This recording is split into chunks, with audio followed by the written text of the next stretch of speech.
What's going on, everybody? It's your buddy, it's your pal, Spaz Phoenix, the YWC Reality Check, and you guys know the drill. You don't see my pretty sexy face, so A, you know I'm not alone, and B, you got a question if I'm wearing pants. I got my buddy Connor here, a.k.a. OK Fabe. Say hi, buddy. Hi, buddy. The Wrestle Recap crew are all out this month for various reasons, ranging from being sick to working to being asleep. As we all know, in the Wrestle Recap crew and myself, Kristen is the only one that works. So none of those excuses really, pander out or follow through. But that is what it is. We've got, I don't mind saying, an amazing weekend of wrestling coming up. We've got the NXT TakeOver Brooklyn pay-per-view to talk about, or special event, or NXT special, or whatever the hell we call it now, as well as the 4-hour SummerSlam that I jokingly a couple weeks ago referred to as Summer Mania. I'm going to throw it to you, man, first. Which are you looking forward to more, NXT or SummerSlam? Well, it's hard to say. Honestly, this one's a tough call because there are certain aspects of each that I'm looking forward to. I don't think, as far as, beginning from, top to bottom, I'd probably say NXT TakeOver, but not by a whole lot. Both SummerSlam and TakeOver have matches on there that, honestly, pretty confident I'll be getting my money's worth one way or the other. So honestly, yeah, exactly. So, that's a hard one to say, man. It really is, because both of them have some really good matches and have potential to be huge, especially with SummerSlam now being 4 hours. That's kind of the thing that I'm really interested to see. So, and it's all on the main card. None of the matches that we've seen announced have been bumped to the pre-show or anything like that. So it's all. So I don't know what they're going to do for an hour-long pre-show. My thing is, people are saying, you got to prefer one over the other. You got to pick one. You got to choose one. A lot of people, the sort of more bitter end of the YWC are going to go with NXT because in Fantasyland it's not WWE. My answer is not NXT. My answer is not SummerSlam. My answer is not, I'm looking forward to them both evenly, because that just sounds lame. My honest answer is I'm looking forward to the combination of these two shows. That's fair. Because not only, as we said before we started, it's a great... What was that? Did you bump your microphone or something? I know. I got a lot of fluff or something in the sound. Did you say fluffer? I got a lot of fluff or something in the sound. Okay. But, by the way, folks, I just want to apologize in advance because while Spaz Phoenix and I are currently on Skype and discussing this conversation, I'm going to be taking various SummerSlam photos and just completely effing them up with Photoshop while Spaz watches. So if he gets cut off all of a sudden, he probably sees the photo. Right now, Lana has Rusev's face, Rusev has Summer Rae's face, and Dolph Ziggler kind of looks like the guy from the painting in Ghostbusters 2. Oh my God, he does. Oh my God, you're right. Oh, it's going to be a long one, folks. Can this be the thumbnail? If you want that to be the thumbnail, really? No, keep working on some more. We'll decide one by the time. Yeah. I lost my train of thought now. God damn it. No, not only because it's I'm looking at this weekend as a solid 6 hours of wrestling. A lot of them, though, there's a lot of crossover talent. So, you might want to say, somebody lost at TakeOver, so of course they're going to win at SummerSlam, or vice versa, or you could make your assumptions based on that and all that sort of thing. But even in general, we're gonna, Jesus Christ, man, everybody got wrinkles now. But even if you look at them as two separate shows, it's still two days in a row of great wrestling, whatever you... There's a lot of things, both on the NXT show and on the SummerSlam show, that would look right at home on a WrestleMania. That's true. I mean, there's a lot of... I would not mind Finn Balor and Kevin Owens at WrestleMania, at all. No. I mean, there's a lot of... Okay, let's just say what we've said for a while, though. Finn Balor's entrance at his first WrestleMania is going to be fucking epic. Yeah, it's going to be badass. It's going to be really badass. Okay, so what I'm going to do, we're just going to go in chronological order, seeing as Saturday comes before Sunday. We're going to talk about TakeOver Brooklyn first. Want to get your thoughts on them actually making one of the takeovers look and feel more like a pay-per-view. I think it's a step in the right direction. I think that the popularity of NXT Warrant. has has has has has has has kind of, yeah, basically that's the best phrasing. I think it was warranted that you know, that them to grow. I mean, they've already kind of mini toured already, and I think that the reception of Brooklyn, didn't it sold out in like the first 2 days? It did. It sold out, and as much as all the, I say NXT marks in the most positive way I can say mark, but like the NXT marks will be so glad to tell you that NXT Takeover sold out before SummerSlam. So that just goes to show you something. But here's what I want to say, and I'm not going to go on a big NXT marks rant because I am an NXT mark to a certain extent. I love NXT. I think it's great in concept and in practice. But here's the thing: WWE has a disadvantage now if you want to compare the two, because what do you always want in wrestling? You always want something new, right? If you watch NXT, nothing on Raw is new to you, because everything in the WWE has to go through the NXT process. So NXT being a developmental system, and you just fucked up Stephen Amell. NXT being a developmental process by design is always new. And if you watch NXT, nothing is new in WWE. So I think while it's the minor league, I think it's actually WWE, if you want to compare the two, that's actually coming out from behind the 8 ball if you want to make a direct comparison. And I don't think it's an even comparison anymore. Like let alone the fact that it's treated like a separate brand, or it's treated like this generation's version of the brand extension. I don't think it's a comparison you can really make, because what is new in WWE? Nothing, unless you don't watch NXT. Well, I mean, I think it's a new approach to the business, and I say that in the regards of it's a developmental federation that is and isn't. It's that weird like middle ground. It's a developmental for WWE, but if WWE fell down one day and NXT somehow stayed, it could stand on its own 2 feet. Yes. Which will of course will never happen, but yeah, well, because it's funded by WWE. Let's be real. Right. Yeah. We talked about it again before we went on the air. The idea of we got out of the Full Sail Arena, and it's not on Wednesdays. Here's your 2 big things, and I know I'm going to get crucified for this. Those are the 2 things that give NXT that Impact Zone feeling, where they're just, instead of having pay-per-views, they just have a longer episode of Impact and call it, Turning Point or whatever. It's still in the Impact Zone. It's still an episode of Impact, really. They've just given it a different name. And I'm sorry, as awesome as the TakeOver pay-per-views are, that's the feeling I get. It's very Impact Zone. It's very, okay, this is just a special episode of NXT. Or it's, to put it in perspective of Raw, it's like, okay, we're looking forward to Raw Roulette, or we're looking forward to Raw Retro. It's a special Raw, but it's still a Raw. That's the only thing, if I was going to nitpick, because I love NXT, love the takeovers and all that sort of thing. If there was a nitpick of mine, it would be that Impact Zone feeling, and they've gotten away from that in multiple facets. You've got a different setting, you've got a much larger crowd, and you've got it on a different day, which makes it feel more like a pay-per-view.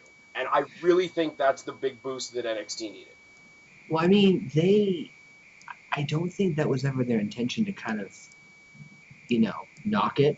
If that's, what I mean. I don't know if that makes any sense, but essentially, like, I don't think that was ever their intention. That's what makes it kind of special in that sense, is that they knew what they were getting themselves into. You know what I mean? Like, they knew, okay, this is the direction we were going for. This is what we were, this is what we were about, and it kind of naturally grew. And that was the thing I think that really kind of was a big catapult for it started as a training ground for new people, but what it's really become, and I leave it out to the audience to decide whether that's a good thing or a bad thing. It's a personal taste on what I'm about to say. NXT has gone from being a farm company, if you know what I mean, like finding new guys that want to like get their feet wet in wrestling and and building stars from the ground up. It still does that, but it's become much more of an awesome filter process. Oh, absolutely. You have guys like Kevin O. Like, these are guys that I don't necessarily know because I don't watch ROH, but in general, or the Indies overseas or anything like that. But people knew Adrian Neville as Pac. They knew Hideo Itami as Kenta. They knew Sami Zayn as Generico. They knew Kevin Owens as Kevin Steen. They knew Finn Balor, the Demon, as Fergal Devitt. And it's just like, instead of, it's become where, how can I say this? You remember the Radicals? Yes. The, I think it was Malenko, Saturn, Guerrero, and He Who Shall Not Be Named. Yep. When they came over, they were brand spanking new if you'd never watched WCW.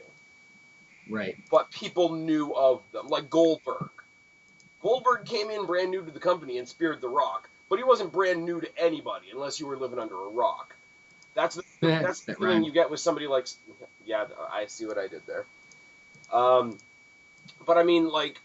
And again, I'm going to use the same thing. Unless you've been living in a cave somewhere, you know who Samoa Joe is. Right. You're almost surprised that he's making a pit stop in NXT.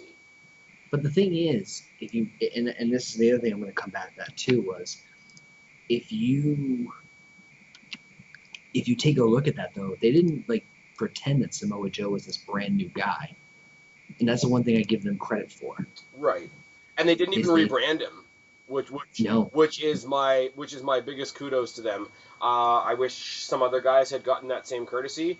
Rumors of guys like AJ Styles and Chris Sabin coming in. I hope they get to keep their names, but that's... honestly, I'd be surprised if either of them show up, and I don't mean that as a knock towards WWE or against them, but I'd be very surprised. I would love to see Chris Sabin versus Sami Zayn. I'd love to see that. You just made King Barrett into King Cena. Shh. That shouldn't be a thing. Kind of looks like Abe Lincoln a little bit. Oh my god. I can't believe I'm watching this while we're doing this. Anyways, let's talk about some fucking matches as I blather on as I do. Apollo Crews is making his debut at the NXT TakeOver Brooklyn pay-per-view against the Perfect 10 Ty Dillinger. So you're gonna have to forgive me that I don't know too much about the specific in NXT. So there might be aspects of this that I'm not 100% sure on. But I don't know what. Come on, it's Apollo Crews. Like, I mean, he's debuting. Yeah, I don't know anything about Apollo Crews really. I've heard the best way I could explain Apollo Crews based on what I've heard is Bobby Lashley with high flying abilities. I honestly don't know much about him, to be honest with you. I believe before WWE he was known as Uhaa Nation. Yes. He's going against Perfect 10 Ty Dillinger, who I don't really give a shit about. I'm not going to lie. He's doing this 10 gimmick now, which I don't think is going to get over, but it did the first time I saw it. He basically comes out, calls, if you haven't seen it, he calls himself the Perfect 10. He comes out with, they've mimicked it before. When dancers are doing a dance competition, they hold up the cards, 9.5, 8.5, etc. He comes out with his own placard that says 10. He basically does his own version of the Daniel Bryan yes chants, except he's holding up like two hands of 5 fingers. Interesting. And the crowd actually started doing it, which makes me sad. What the hell are you putting on my screen? Nothing. You just keep going back to your talking. I'm watching you tag me in something. This is why you don't do screening. Obviously, it's Apollo Crews. It's his debut. Just by his highlight video alone, I do not Photoshop me. Come on now. Just keep talking. Oh my god, fuck. Just keep talking, man. It's all good. You're like the original tackle guy, and I got you back. It's hashtag old school tackle. What the fuck? Yep. I'm minimizing the screen. Good call. I need to go away. Obviously, it's his debut. He's going to win. I've seen him. He basically looks like a tank that could do a 5-star frog splash. Yeah, I mean, I'm pretty much just waiting to see what he does in the ring. His looks phenomenal. His looks amazing. It's similar to what they say about Samoa Joe. He looks like a guy who's too big to be doing the things that he's able to do. Yes. He's doing a stand-in, I believe, and somebody's going to correct me if I'm wrong. He's seen with sparring with a guy, and he's doing a standing shooting star press on the guy. And the guy's got a camera on his chest, so it's ridiculous. He's got the view looking straight up. That's ridiculous. And there's no reason to think he's not going to win this. It's his debut, and they're putting a lot of hype into him, so I'm calling Apollo Crews on that one. interesting, if nothing else, is Baron Corbin versus Samoa Joe. Yeah, I'll admit that's actually one of the matches I really want to see because I thought at first it was just Joe going to run over a guy, and they're not building that way at all. So it should be I like the fact that he came in and he was kind of like oh, we did a preview. I think you were in on it when Kristen said that he has what the hell's that chick that has no facial expression? The actress. God, Kristen Stewart. Yes, had said Baron Corbin had Kristen Stewart syndrome because he had no expression in his face, which is true. He came out there and he was kind of like the solemn, quiet lone wolf. Show up, do my work, leave. Eventually, people started calling that boring, and so he's kind of turned his character around and just really become an asshole. Yep. And I don't know if you saw NXT tonight. No, I did. Joe had a squash match that was literally like a couple of kicks in the corner and a Kakita clutch, and that was the match. But afterwards, friggin' Baron Corbin owned him from the stage, down the rampway, to the ring, end of days. And Samoa Joe took end of days to the face. And of course he did, because he's fucking Samoa Joe. Well, Samoa Joe, as much as he's a fucking beast, when he's designed to lose, he sells like a motherfucker. Oh, yeah. Of course he is. That's why he's so amazing. I am excited to see Samoa Joe when he does get to the main roster. Oh, yeah. Some of the matches that were announced by Triple H on Twitter that are technically part of the TakeOver show, but they're actually a clump of dark matches that are going to be the following week's episode of NXT. Right. Soft and the Hype Bros versus four guys that I don't give a shit about, whose names I can't even remember. But Soft and the Hype Bros had a match tonight against four other jobbers, and they're a good four-man team. Mojo Rawley, Zack Ryder, Enzo, and Cass. Yeah, that should be pretty awesome. Pretty damn good. I like the Hype Bros. I wish they were on Raw. I like Enzo and Cass, and like the rest of the world, I wish they were on Raw. You did hear about the new team that is debuting on Raw in a couple of weeks. No. Beef Mode. Okay. Okay, stay with me on this, right? Uh-huh. It's Adam Rose.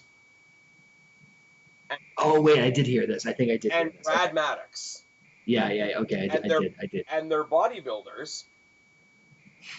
They are flamboyant bodybuilders, said to be in the like of Billy and Chuck. Oh man, that could, not gonna lie, that could be interesting. That could be a fucking train wreck. So that versus the Hype Bros. There's your future in WWE. Yep. Every night. Anyways, I gotta say, fuck. Like, Baron Corbin is one that I could actually say is like a homegrown NXT talent. I don't think he's done anything of note anywhere else. Samoa Joe is the big, like, out-of-company name. I really don't know who WWE wants to push here. I don't think Samoa Joe needs any pushing. So I gotta think Baron Corbin's gonna squeeze one out here. That's a nice way of putting it. Squeeze one out. Oh, dear. Who you got? Too close to call? It really is. But I have a feeling of Joe. Okay. Another one where I'm kind of lost and where I kind of got to throw my hands up in the air and think you might know a little bit more than me, or maybe not. Tyler Breeze versus Jushin Thunder Liger. Ooh, this one. Do you know anything about Liger? Oh, of course I do. Okay, then the floor is yours. I know everything about Liger. So Liger is... he's a Pisces. Yeah. Nice. A legendary wrestler from Japan. And he's wrestled pretty much in every major promotion except WWE. It's very interesting. He's wrestled WCW, ECW, TNA, and Ring of Honor. TNA? Yeah. Okay. I know he was in WCW. My knowledge of WCW is very limited as I came in on the end. So I know that I have seen him fight. I have seen him perform. I know he's good. My knowledge of anything past that is very, very limited. Well, you're lucky that that's the extent of your knowledge. So, put it this way: he's one of the best high flyers in Japan. Period. And against a guy like Tyler Breeze, this should be very interesting.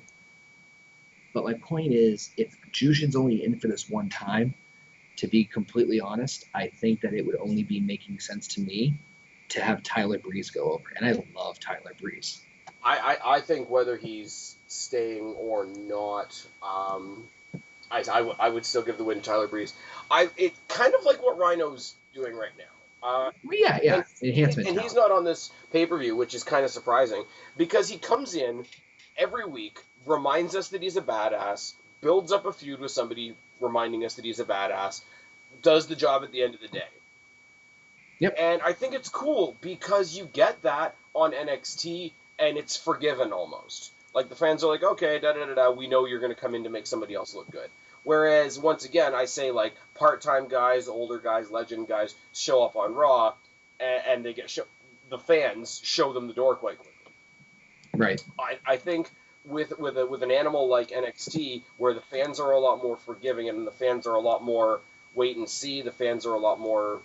Because you've constantly got new talent, so NXT is this constantly evolving, like, ball of clay. So what sucks this week might be great in a couple of weeks. True. Let's all remember, as much as we love Enzo and Cass, they did do the thing with the hair remover and the dog, and they did, nair Marcus Louis' head. Yeah. But they've gone on to become one of the best tag teams that WWE as a whole has. So, like, what do you say to that? Oh, another match that's happening on that sort of dark match next week. It's going to be a barn burner. You're going to love this. This is going to set NXT on fire. Okay. Carmella versus Eva Marie. Man, I'm good thing I'm sitting down for this one.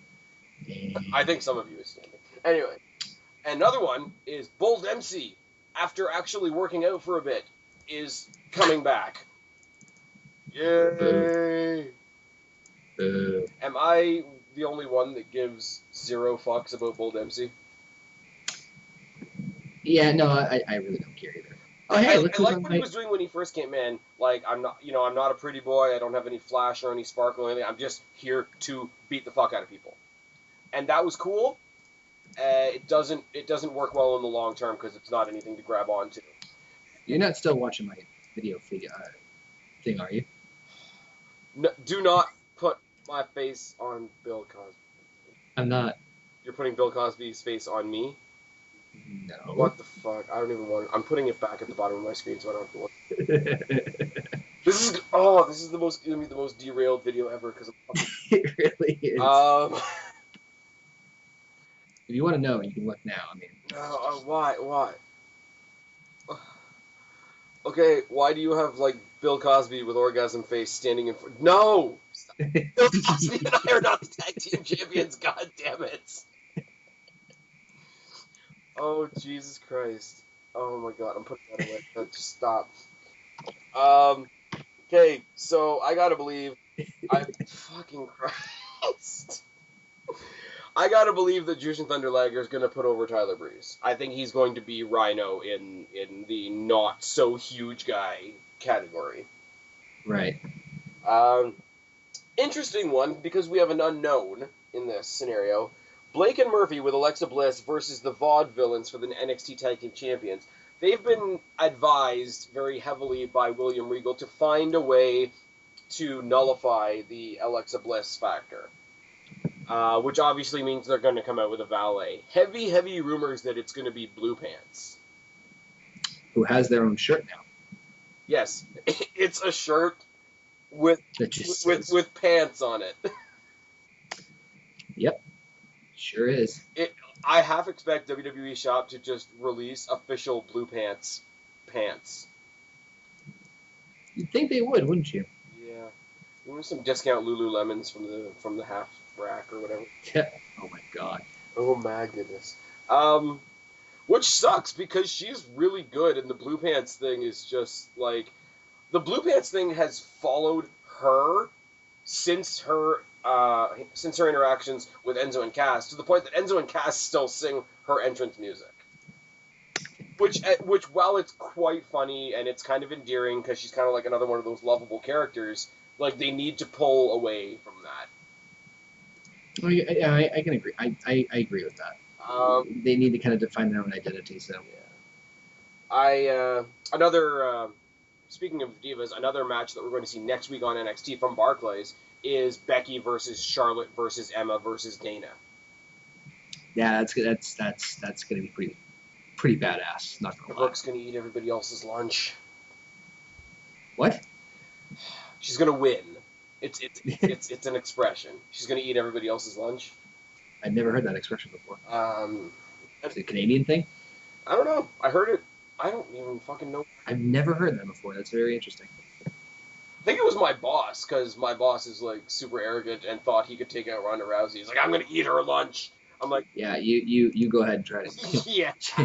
I've seen a lot of posts that says like, hey, to be fair, I would be able to last 34 seconds with Ronda either. So I mean, hey. Well, this is true. Ronda Rousey is entirely fuckable. I mean, she might break your dick in the process, but I have actually seen Bill Cosby memes with the same friggin'. Yeah, just take my friend out of that if you're gonna use that picture. Oh, I'm not gonna. No, don't Okay, worry. I'm not interested in her in that way. Yeah. Just. So, but that Bill Cosby picture you were playing around with a second ago. But wait, you don't know where I'm putting your face though, right? Oh, Jesus Christ! Why? God damn it! I'm trying to be professional. No. Yeah. Bad Connor. Anyways, but no, there was a Bill Cosby meme with the thing where his eyes are like rolled up, like he's fucking about to bust a load, and across the bottom it's like, I know how to knock out Ronda Rousey. Oh man, that's fucking terrible, but it's funny at the same time. It really is. Anyways, if you were going to pick a valet for the Vaudevillains, who would you pick? Damn, that's a tough one. It's a really tough one. I don't know. Have you seen Cassie? Yes. She doesn't really have much of a character or a story right now. She's kind of like the one that whoever's facing if they're in a feud so that other person can interfere. Like, she's that girl right now. But she's very good, and this might be a way to bring her in. I love the story of Alexa Bliss can get away with whatever she wants because the guys are chivalrous and won't lash out at a woman and rah. I think it's very simple, logical, and shows what you and I both know is if you have tits, you get your way. I mean female tits. Yeah, trust me, I've tried that with mine. Yeah, me too. Nobody wants to chip that. Moving on. Vaudevillains or Blake and Murphy? Because here's the thing: the story of this match is. God, that's tough because I love the Vaudevillains. See, here's my thing. Here's where I'm torn, and I don't mean like torn. Oh man, I win either way. The most exciting thing about me is what they do with this other diva, with Alexa Bliss. Because I don't care about Blake and Murphy at all. I find them creepy as fuck, as we've established with the recap crew on other videos. They definitely have the Bo Dallas rapey vibe. And Vaudevillains are a fun team, but there's two ways to look at it. They're either not a team that I want to be the champions, or they're a team whose gimmick is so enjoyable that they don't need the titles to get over. Like, I don't know which side of that coin that I'm on. So I know I'm right there with you, to be honest. I don't really care about the outcome of this match. My enjoyment of this match is who is the girl coming out with the Vaudevillains, which is great for the Divas because it puts even more focus on them. And Alexa Bliss hasn't had a one-on-one match in a while, which I would love to see because she's great. But if the tag team championships are being fought over and who I care about is the valets, it says bad things about the match, unfortunately. It basically suffers from the everybody wants Enzo and Cass to be in this match syndrome. Yeah, no, you're pretty much right. I mean, it's pretty much exactly what the scenario is. I mean, it might be a shot in the arm for Enzo and Cass that WWE don't think that they don't need to put a belt on them for them to be over. They could get the Becky Lynch treatment. No, didn't. I mean, the Harper, the Wyatts never had.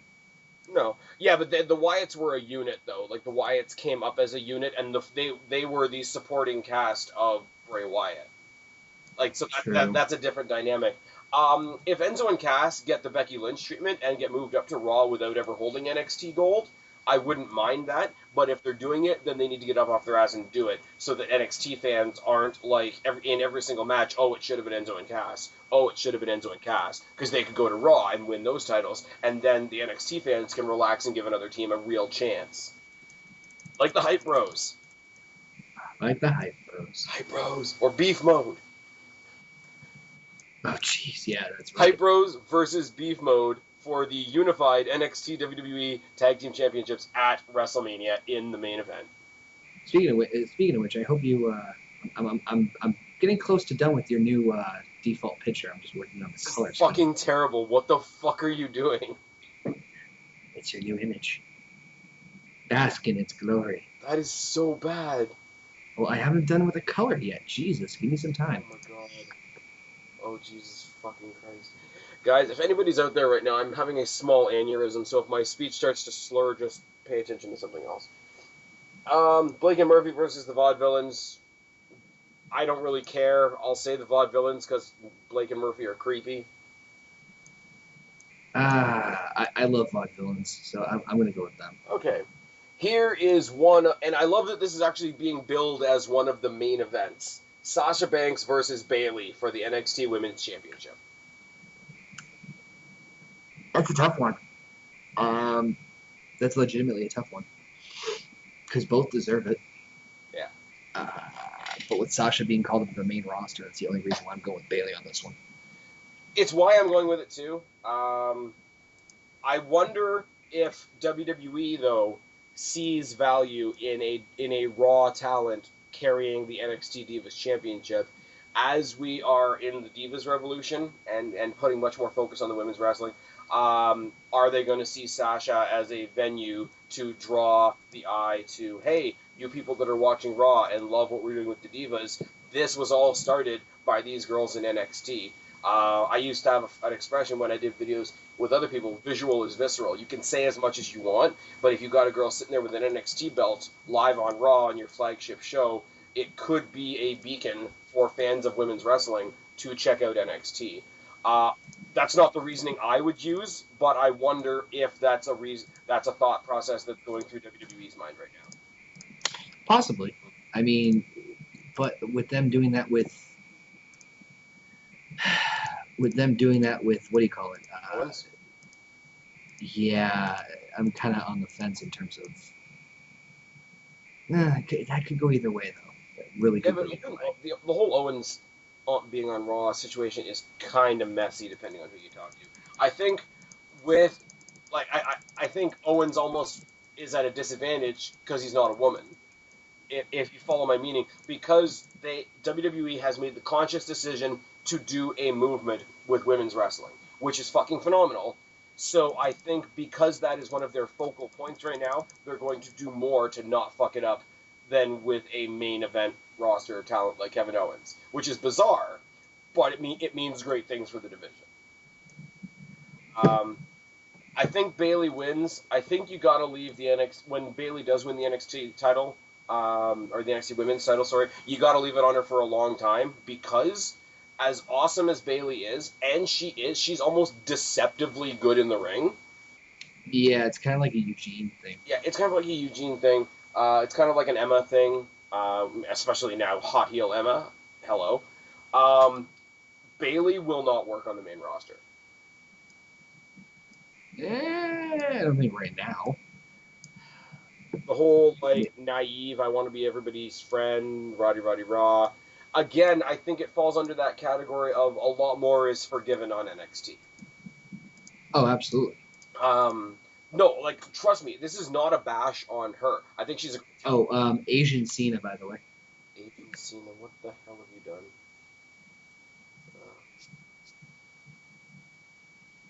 That's a thing. Alright, Asian Cena. Juan Cena from Mexico. Give me a minute. Anyways, getting back on point, which is getting harder and harder by the minute. No, I love the Bayley character. I do. I am a fan. I think she's fantastic in the ring. I don't even think we've seen her fully let loose in the ring yet, if I'd go that far. But I'm afraid that the casual audience will be like, what the fuck is this, if they bring Bayley up the way she is right now, which sucks. Oh yeah, I mean, I think that she needs more development. I think in terms of her she'll be character. seen as another female Santino like Emma was, which is unfortunate. Yeah, it's true. But Emma is a heel. God fucking damn it. God damn it. See, like, they had her all, like, bubbly, cutesy character on NXT, bubbly, cutesy character on Raw with Santino, brought her back to NXT, made her this awesome heel. Why couldn't they just leave her on Raw and have her be a cool, awesome heel? But I digress. I'm gonna say Bayley because my logic speaks to it. But I do want to see Sasha. See, I want because they did a match that was Nikki versus Sasha on Raw this week, but it was in the context of, okay, one representative from our team, one representative from their team, okay, fight.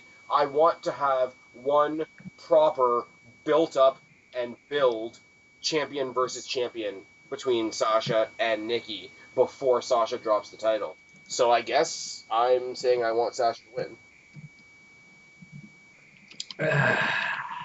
Not title for title, like not with titles on the line, just build as champion versus champion. Yeah. Okay. Fair enough. Yeah. Then that. Yeah. I like they did in the first Cena Owens match, like it was champion versus champion, but the end. But not for Okay. Fair enough. I actually threw an idea on your Q&A, which people should go check out Connor's Q&A about how NXT could use the U.S. title, but I will leave that for that video. So yeah, I'm going with Sasha, which is funny because up until I just thought that through just now, I was going with Bayley. Much similar conversation, and we could have a lot of the same reasoning when we talk about the TakeOver Brooklyn second main event, which is Finn Balor versus Kevin Owens in a motherfucking NXT ladder match. Owens. You think Owens is taking the title? Yes. Okay. I would believe that only because Finn Balor has gone on record in numerous interviews saying he's in no hurry to be brought up to the main roster. He basically wants to be NXT's John Cena. He wants to be NXT's AJ Styles. The Juan Cena? Juan Cena. Like the one I'm working on right now? And April Jeanette Styles? Yeah, like the Juan Cena I'm working on right now. What the fuck, man? Dude, you're the one who gave me the idea. There we go. That's nice. Oh. Actually, it's back to the Asian one. John Cena looks kind of like the guy that works at Shitty Walk on South Park. Wait, we gotta make it complete though. We gotta do it like this. Like, ready? You just gotta. The Shitty Walk is here? Yep, the Shitty Walk is here. We gotta do it like. Okay. But for a second though, let's talk. Like, how awesome is this match gonna be? Amazing. How, and again, I'm gonna go with the Uhaa Nation thing, with the Samoa Joe thing. How much in this match is Kevin Owens gonna prove that he should not be able to move like he does? Pretty much the exact same time. He does that in every single match, more or less. He does. I mean, like this will only exaggerate that. Oh, absolutely. For a perfect example, not exactly the same, but think about a guy like Shelton Benjamin, who was known and who was revered basically by everybody as a great ground grappler, technical wrestler, miniaturized Kurt Angle type of talent, right? Right. And that's what people thought of him until they threw him into Money in the Bank. And how much wicked shit did he pull off there? Like, Owens, by all rights, should be clobbering people. But instead, he's swantoning people and suicide diving people and cannonballing people. And Finn Balor, like, when we finally got a full-size arena to see a much better Demon Finn Balor entrance. Yeah, I know I make that the focus way too much, but it's so much of his character. If you saw anybody that saw NXT this week saw, he did the whole Undertaker lights out. When the lights came back on again, he was perched on the top turnbuckle. And the way the lights work, NXT does a lot more with lights and smoke because they can't really have pyro. But the way they had a light filter on him that kind of looked like fire, a little bit. It was badass. It was badass. Like, but it was just like, here's your indicator right here for those people that thought Bray Wyatt was going to be the next Undertaker. Here's your next Undertaker right here. I mean, to be fair, no one can replace Undertaker, but I get what you're No, trying I mean not to replace the Undertaker, but I mean like yes, I understand. Fergal Devitt is not going to replace Mark Calloway. That's not what I'm saying. But he's going Right. he's going to fill that role. He's going to be Right. that non-human entity, if that's a better way to put it. Yes. But just the way he did it, because it was shades of the Undertaker, but still very much his own thing. Like the way he was perched, that little bit of a cruiserweight element to it. The like I'm evil, but I'm happy to be evil look on his face. And like I say, with something as simple as like a light filter that looks like fire. Very, very, from a technical perspective, very, very simple, very, very effective. By the way, you can't see me, sir. Jewelcast, oh my dear Jesus. What the... Okay, you should not be allowed to use Photoshop. Oh wait, I gotta keep going. I got some ideas. Hold on. Continue. Okay, so as a whole, Takeover Brooklyn is going to be great. I wish the only thing that would finish off the proper pay-per-view feel of this would be if they threw a couple of those matches that are dark matches, throw them in between the matches we have as filler, and make it a proper 3-hour show. But that, again, that's a nitpick on me. Because every match on this is one we're excited to see. So throw on that 8-man tag with Enzo and Cass and Soft versus the Jobbers. Even if you want to do the friggin' Bold MC, I've come back and I've worked out a little bit. Oh, I guess not. Like, have that between the Divas match and the ladder match because people are going to need to breathe. Right. So they've done it on a small scale. It's only a 2-hour show. All the dark matches are, in fact, dark matches. I think they do run the risk a little bit of burning out the crowd, but that only speaks to how good the matches are going to be. So how much can you really complain about it? True. Okay, that was almost painless. Moving on to SummerSlam. Connor, Yes. do you happen to know who's hosting SummerSlam? Yes. What are your thoughts on Mr. Jon Stewart hosting SummerSlam? I like him. I don't know where the idea to have him host came from. I really don't have any problems with Jon Stewart. I just don't understand what the hell. Like, why? Why did we need to have him? I don't understand. Why is Jon Stewart? I mean, maybe because if you can trace back to the whole like him with Seth Rollins thing, okay, maybe I can understand that. But it's just confusing. It's just like out of the blue. I think it's like it works on a couple levels because he, much like Stephen Amell, who we're going to talk about in a second, is genuinely a fan, and he's interacted both on Raw and with other stars on his own show, and shows that he's a genuine fan, is actually having fun with the WWE universe, and with them treating SummerSlam like a WrestleMania, they do want some celebrity involvement. I don't think it's going to be anything impactful. I think we might get a bit of a sketch in the back, or he might do something as simple as walking out on stage and doing like a little 2-minute monologue or whatever. Or we might get him welcoming us to SummerSlam instead of like an opening video package. I think it might be something that simple. I mean, I wouldn't be surprised. Like, he's not going to run in and attack Seth Rollins in the main event.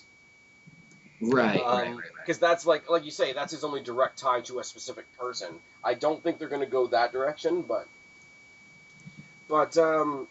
I think it's harmless. I don't mind Jon Stewart. I watched he just finished up a 16-year run on The Daily Show. Good for him, seriously. Yeah, I mean, I didn't watch it all the time. I'm not particularly, this probably makes me a bad person, I don't pay attention to the news. I don't, because it's depressing as fuck. And that is my honest opinion. Like, I'm not going to lie, I carpool to work with my dad in the morning. And my parents listen to what we have up in Canada is CBC Radio 1, which is all news. And really, it's like an 8-minute drive to work, and it's all like, this person blew up this person, and this person shot this person, and these people hate these people this week. And it's just one of those, like, how the fuck do you start your day with that? But so I'm not really a news person, so his show, due to its content, I didn't watch a lot. But it was one of those things where if I was waiting for something else to come on, I could throw it on as filler. He's a funny guy. I think he's funny, and especially with the kind of show that he had. He was funny about the issues without being hurtful. Absolutely. which I think is one of the marks of a true comedian, a true comedic host, because it's very easy to just be insulting. I mean, all you got to do is look around the YWC to see that.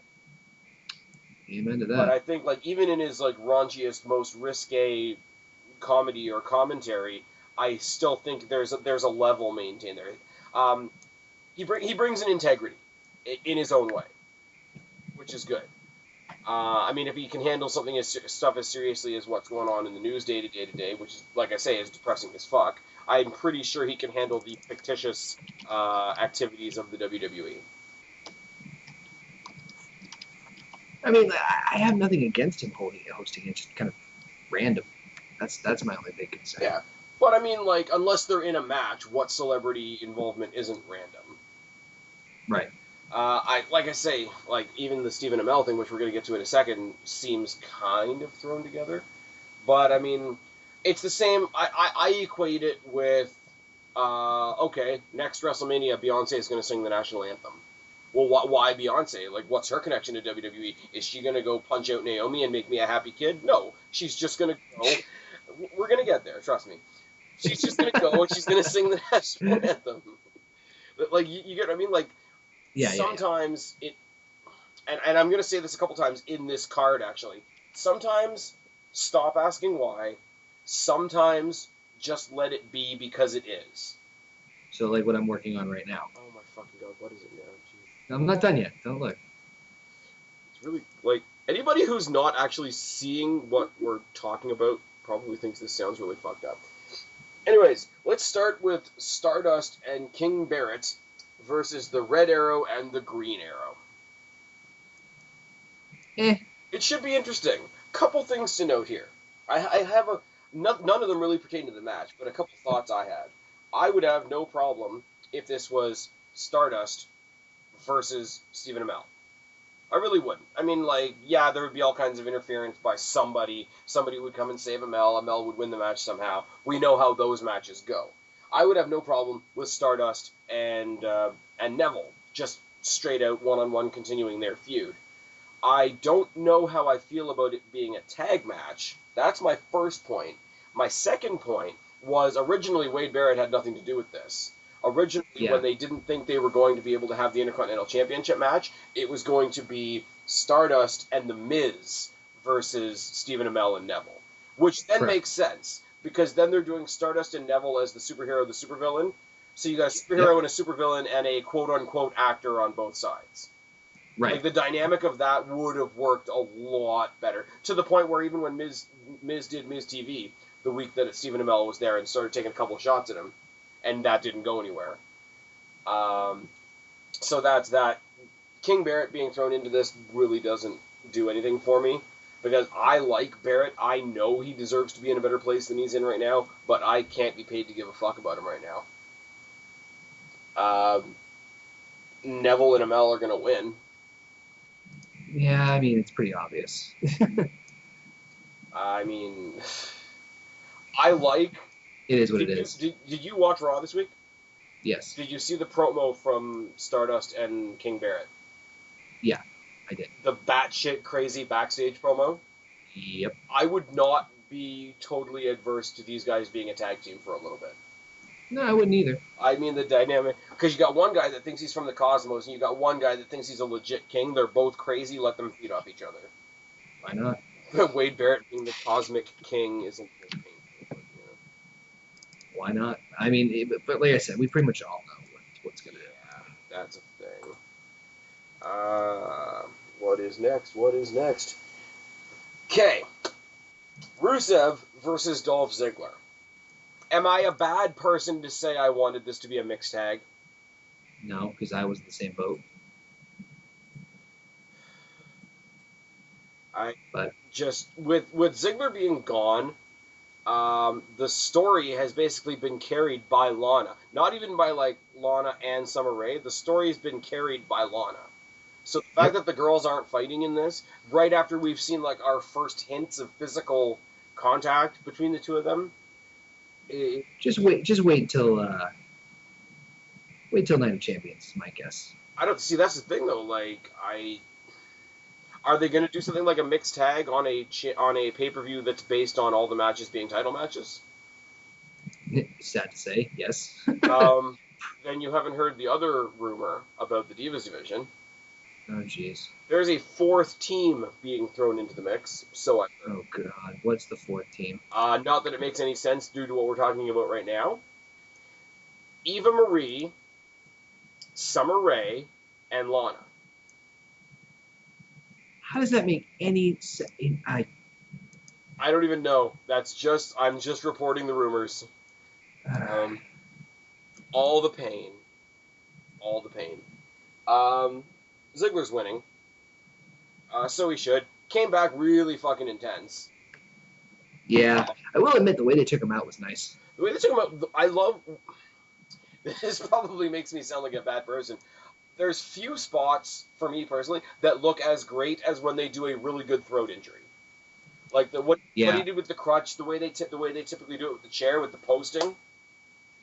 The only thing better than that is what Kane did to Shawn Michaels back in the day with the head in the chair and the stomp. But that involves a whole lot of blood pellet work, and I don't think they're going to do that one anymore. So the post to the throat is a nice spot, and it's one that unless you're a total knucklehead, I don't think they can really mess up. And I mean, Ziggler sells like ice to the Eskimos, so that's the thing. Rusev has really been made to look like a bitch. In all, it's true. So as much as I want Ziggler to win, because as we all say, Ziggler should always be in a better spot than where he is. That's kind of par for the course. I want Rusev to lose convincingly. I want this to be the match where Rusev looks really, really strong, which is great. Like I say, against a guy like Ziggler, Ziggler's going to look strong because he's the bumping machine. I want Rusev to look really strong. I want Ziggler to be the guy that squeaks out a victory. Because there's no way Rusev's winning this. Really? What makes you say that? What's the number one way to win a match? Well, there's a... Get injured. Yeah. Daniel Bryan theory. Or anybody else, I'll be fair. No, I see what you're saying, though. And plus the popularity of Ziggler. Like, they have to give Ziggler something eventually. Like, I know I've said that, like, forever. I've said that in videos with you. I've said that in videos with our friends, and it's a broken record at this point. But they have to give Ziggler something at some point. Give us... If they pair them up and if they do it properly, can you imagine what Ziggler could do for a guy like Owens? Oof. It'd be amazing. Like, there doesn't even need to be a story or a stip or a title involved in there. Just tell people that one of the matches on your card is Dolph Ziggler versus Kevin Owens, and you will make money. Yep. Like, I know storytelling is important and build is important and whatever, but there are those certain matches. It's like, okay, we're going to do CM Punk Daniel Bryan 3 at Night of Champions. There doesn't have to be a reason. People will buy it because that's a match people want to see. Sometimes it is that easy. It's just saying. Sometimes. But, can you think of a particular reason why Rusev would win this? Oh, hope for a heel. It sounds like a donation thing. Hi, I'm Vince McMahon. We're here with hope for a heel. For just $5 a day, you can feed a little kid like Rusev here. And you can give him hope that one day he'll main event WrestleMania. I can't wait to straight this. Hope for the cure, and Cena's the disease. Anyway, moving on. We're not even there yet. Okay. Babe. Divas Revolution. 9 Diva 3-team elimination tag match. So I'm a bit disappointed, and the only reason I'm saying I'm a bit disappointed is because I thought this would be an epic, like, long thing, and unfortunately they just revealed that the match will be single elimination, so all it has to take is one diva to get pinned or submit for the whole team to get eliminated. Oh, you thought it was going to be like a 3-way Survivor Series. Yeah, I'm like, son of a bitch. I did too. But I'm going to throw out a theory here that I think that you probably wouldn't expect, but I'll let you take the reins first. He's in a later match. Um, this is going to be par for the course for me. People will expect this. People will roll their eyes at me incredibly and tell me how racist I am in the comment section. That's fine. Whatever. I hope Team Bad is eliminated first. And that's unfortunate for Sasha Banks, but I really hope Team Bad is eliminated first. And I hope we get straight up the actual Revolution, which is Paige and... Sorry, nothing against Charlotte or Becky, but the Revolution was started by Paige against the Bellas, right? And right. So it has to come down to Paige and whoever has her back versus the Bellas. That's what makes sense as the starting point. Because this match, we made the announcement a while ago. We had a bunch of inter-team matches from the time that the announcement was made until now. This match right here with all 9 divas is the genesis of the Revolution, really. Because now you had to get them all together. You had to clump them all together to say, look at how big our division is. As soon as this match is over, very quickly you're going to see these teams dissipate. Very quickly they're going to break off into 2 or 3 feuds, and we're going to go on from there. But they really had to get past this one big thing. Okay, we put this Revolution together just in time for this mile marker, WrestleMania-sized SummerSlam. Here they all are.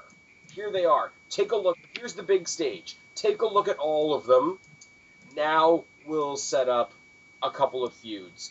Set up a feud between Sasha and Nikki. It makes the most sense. Champion versus champion. Set up, I don't know, Tamina and Brie. Or set up, a tag team. Set up a tag team rivalry with just Paige and Becky versus the Bellas. And imagine if they did this, right? Night of Champions, there is a number 1 contenders match, right? So you've got, let me pull out some names. You got Paige and Becky versus Naomi and Sasha Banks. The winning team gets to be in a triple threat with Nikki at the next pay-per-view.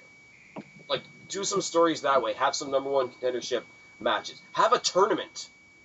Take Nikki out of the equation, there's 9 divas involved in this. Take Nikki out of the equation, you got 8. That is the makings of a tournament. Start a tournament on Raw. Have a couple of semifinal or final matches at the next pay-per-view. Build to a title match at Survivor Series. Start the build for that now. You've got enough divas that you can progress a story. It's not we have a title match, so Paige is here and Alicia Fox is still on the card. So they'll have a quick match on Raw, and they'll get a match next week at such and such pay-per-view. You can tell stories, because the one thing about stories, stories have aftermath.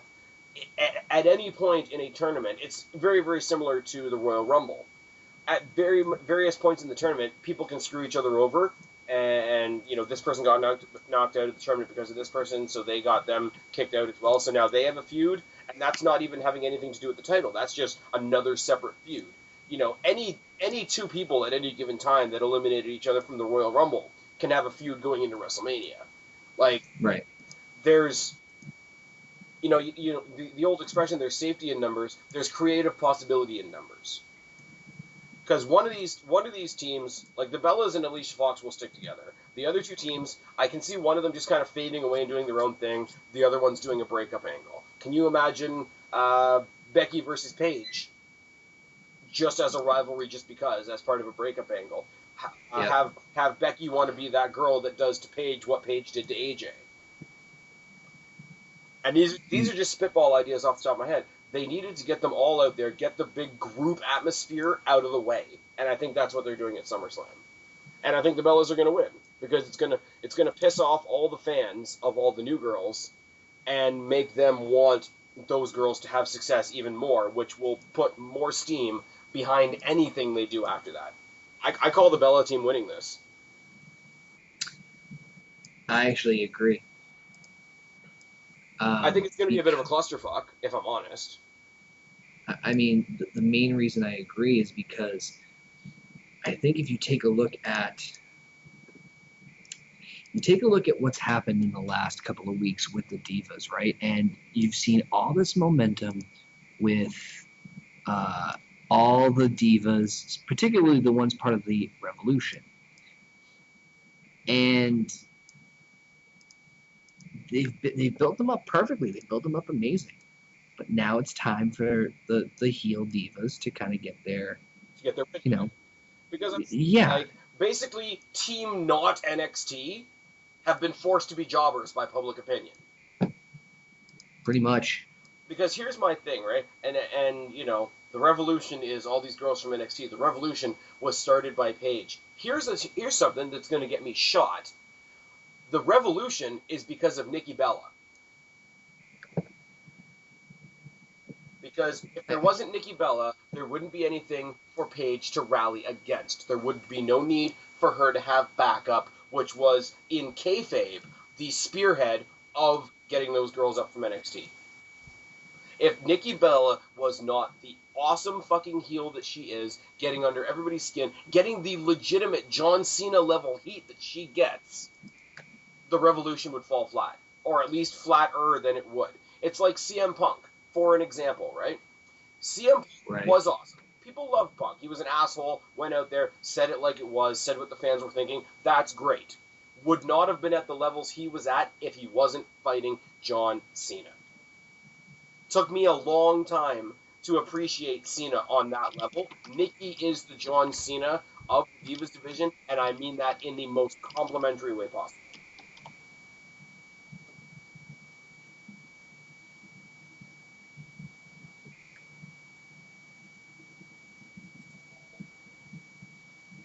You there? I am here. Did you get my message? I did not. Okay. Can we pause real quick? Yeah, sure. All right. Sorry, I'll be right back. Hold on 1 second. And I think we're back. Connor, you back, buddy? Yeah, sorry about that, folks. That is okay, man. You had some, real life.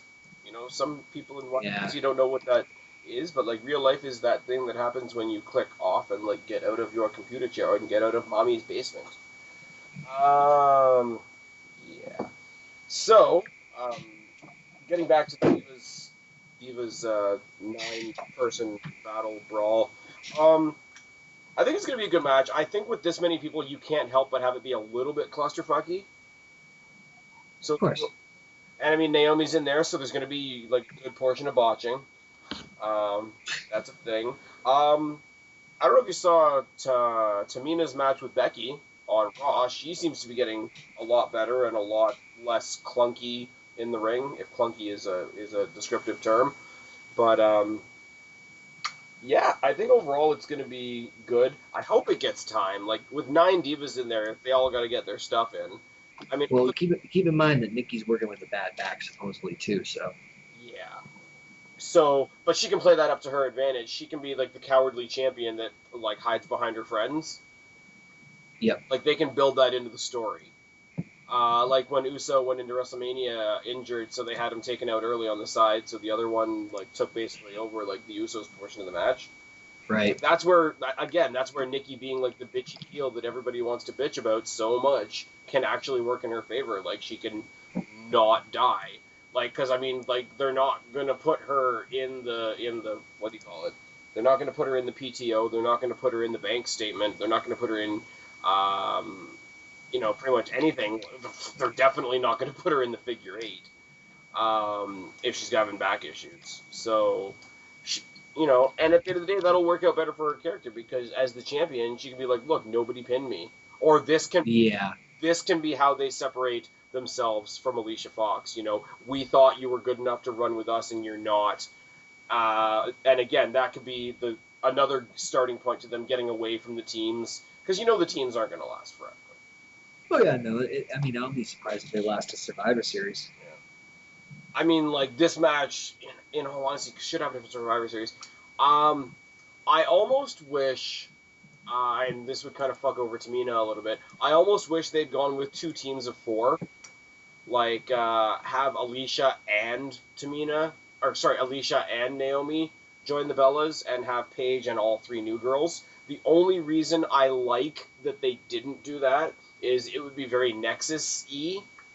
And although you could say, okay, true, the girls could do Nexus right, it would still have that feel.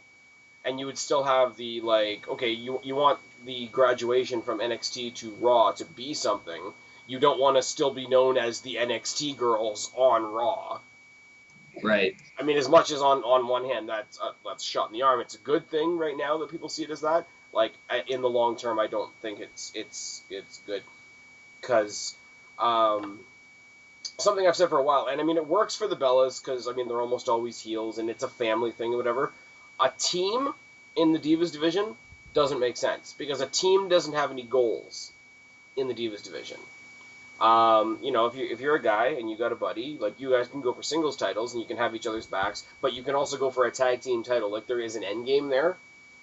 There is no end game to a Divas team. Like so when you see teams like Lay Cool, the Divas of Doom, when TNA had the Beautiful People and now they have the Dollhouse and whatnot, it's cool for the short term. It's cool to lead up to something like this, but then it has to dissipate.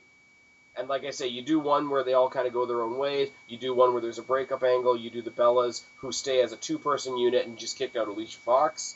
And there, you're off to the races. And I mean, Alicia Fox could then attack Nikki, and the possibilities are endless.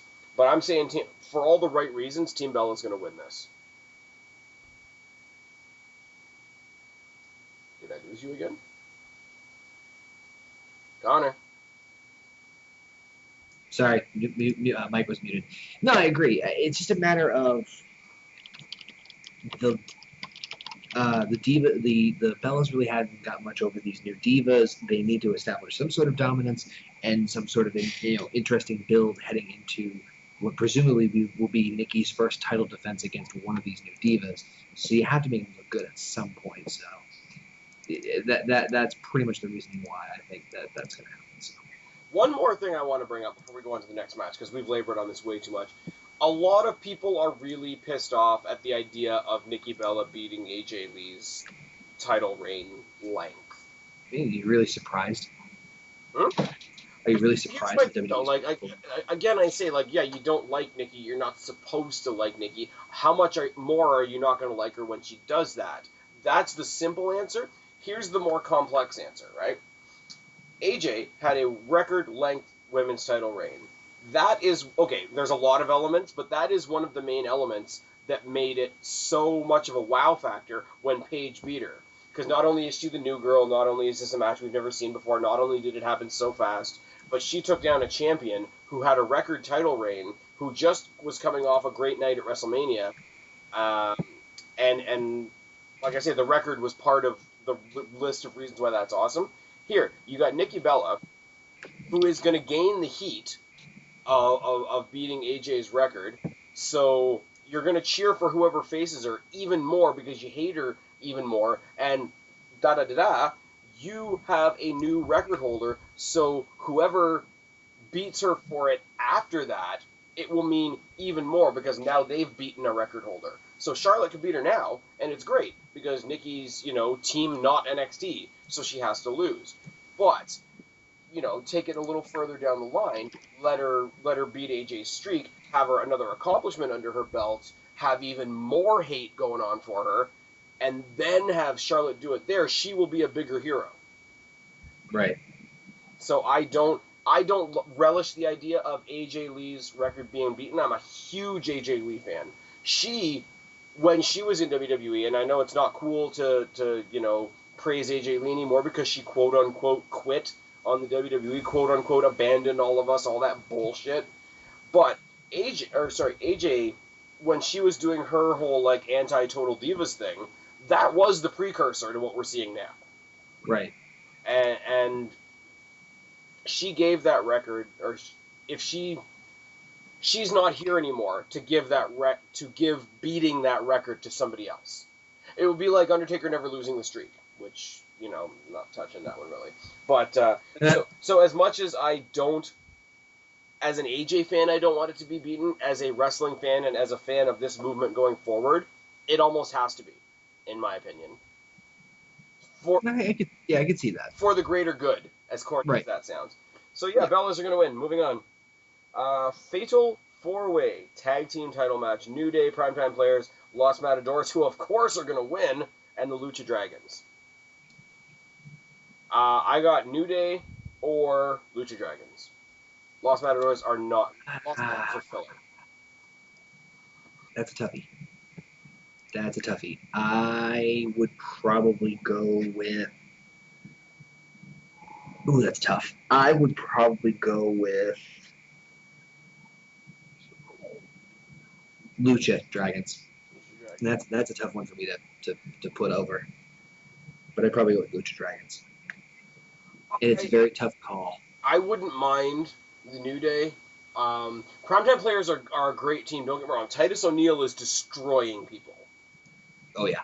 But at the same time, there's not much to them. Their build towards this has been either gigantic 4-on-4 matches or them being on commentary while other people fight. Right. I mean, Xavier Woods even called them on it on a match on Raw when they were on commentary, and he was outside doing his Xavier Woods thing, and he's like, "You guys are on commentary again. Good thing you're fighting champions." And I'm like, "Fucking yes." That's fully true. Like, you know, heel statements are always more painful when they're true, and that's fully true. Like, yes, the Primetime Players are good wrestlers, but that's all they've got right now. Like, there's Darren Young coming back from injury, which is great. There's all the positivity that followed Darren Young after he came out of the closet and did a whole bunch of stuff for Make-A-Wish, which is fantastic. Never take it away from the guy. There's the whole joy of the team reuniting after the disaster that was Slater and the Gator. Slater Gator. If you remember that was a thing. Yeah. But, like, there's not, like, they're good, but they fall flat at the same time. They haven't done anything to make me care about the belts. The New Day brought, not only were they heels, not only are they ridiculously entertaining, but they had sort of like their own mini Freebird rule going on. Yep. Which was legitimately great. Lucha Dragons are just, you know, it's cliche. They're filling in the Rey Mysterio role in a tag team perspective, and I get that. But the Lucha Dragons are fucking fun. I got to a point where I was doing my Raw reviews where it's like, you've seen my Raw reviews, how I kind of like break down the match, and then I'll go into a segment and I'll break down the next match. And I got to the point where it was like, yeah, this is a Lucha Dragons match. I don't have any notes. It's one of those. And this is the thing, even though Los Matadors are beyond irrelevant character-wise, Los Matadors versus Lucha Dragons is a good pairing. Always. Oh, yeah. Because friggin' Epico and Primo are a good team. Just right. Oh God. They might as well have Hornswoggle in their corner. Like, that's a thing. And that's not even an El Torito reference. I just mean the gimmick in general. Well, I mean, you could put those teams together in any situation. Honestly, with any of the combination of the four, money. Yeah. My problem is, and I mean, I know that they're sort of a lost tag team right now, and the WWE's really dropped the ball on them. Los Matadors are in that it doesn't matter who the fourth team is, we'll just put somebody there because we know they're not going to win. If they were going to have a team that is obviously like that still get a little bit of shine at SummerSlam, I wish it had been the Ascension. Yeah, fair enough. Because I like the Ascension. Like, I agree WWE, again, hasn't really given us much of a reason to care, but I would much rather see, in just straight 2-on-2 competition, I would love to see Primetime Players versus the Ascension, only for the sake of seeing Connor square off with Titus O'Neil. Because those are some big boys. They are. Those two are brutes against each other. The way that Titus O'Neil just does his... When he gets the hot tag, and it's always him that gets the hot tag, he starts, like, throwing people. And usually when I say throwing people, I mean, like, oh, some wicked submissions, some wicked, like, arm drags. Or like, no, he's just throwing people around the ring. Like, his wrestling style is to just throw people legitimately. And it's good, and it works. Because he's got the attitude to back... He's got, like... He's an asshole in a positive way, so he's got that arrogance to back it up, and it's just right. It's not over the top, like arrogance. Right. It's just the right amount of balance. It's just the right amount, and then to counter that, you got Darren Young, who's very positive, who's very athletic, and he's got that genuinely just I'm happy to be here vibe. Right. So I think they. I don't want to say mirror because I think they contrast each other quite well in that way because you got like the solid technical, a little bit of high flying, a little bit of groundwork from Darren Young, and then it's like, okay, enough of this technical, enough of this psychology. Titus, start throwing people. Yeah. If you picture the Brian Kendrick and Big Zeke. Oh man, I miss those days. Oh my God. Brian Kendrick should be a facet on NXT, not just training. But I'm going to say New Day, and you're gonna say Lucha Dragons. Dragons. I think they're money. Oh, they are for sure. But again, they suffer from the same thing as Enzo and Cass, where WWE might look at them, see that they're over, and see that they don't, and think in their own heads that they don't need a title to be over because they're already over. Which they kind of don't, but I'd like to see them at least which is because it don't like a mentality like that almost encourages people to not be over so that they can have a title, and you don't want your stars and you don't want your talent going in with a mentality like that. Right. Like The Rock, The Rock's a part-timer, so that's a bad example, but The Rock didn't need to hold a title when he came back. The Rock is The Rock. He is his own entity, right? But you don't want people to come in there and be like a ridiculously great character. I think that's why Bray Wyatt hasn't held the title, because his character is already over. He doesn't. He definitely. They see people. Yeah, but here's the thing: WWE sees people clamoring for Bray Wyatt to go for a championship or go for something, and WWE's thinking, "Oh my God, look how over he is. He doesn't need anything," which is so backwards. So you almost want to think that these guys will hold back a little bit, so WWE will give them something. Pretty much. Okay, here's a match don't really care about, even though my boy's in it. Intercontinental Championship 3-way match: Ryback, The Miz, and The Big Show. Ryback. Yeah, this match is happening because it didn't happen before. Yep, Ryback wins. Moving on. Ryback doesn't need it. Ryback doesn't need to lose it. He just came back. Again, I say the best way to win a match is to get injured. But no, legitimate. That's not a dig at Ryback. That's just a general WWE thing. Ryback's really Ryback and Roman Reigns, kind of at the same time, are really getting comfortable in their skin. Yeah. When Roman Reigns turns heel, I wouldn't mind a Roman Reigns Ryback feud. And I didn't think I would say that. But I mean, like, I really want to, like, the super selfish part of me wants to say Miz wins this, but it's not going to happen.